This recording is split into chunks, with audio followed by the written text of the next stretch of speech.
Ang AIM Global, kaya siya, pag sinabi kasi networking or katulad ng AIM Global, naano siya as pyramid dahil sa structure. Kasi bakit?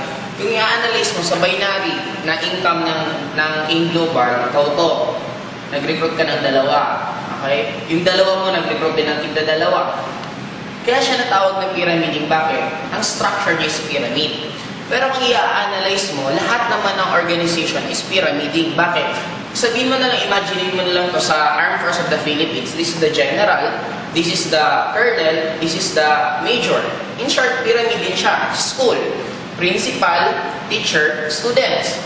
Pyramid din siya. Sabihin natin sa family tree, lolo, magulang, anak. In short, lahat naman siya pyramid. Kaya walang masama sa structure mismong pyramid.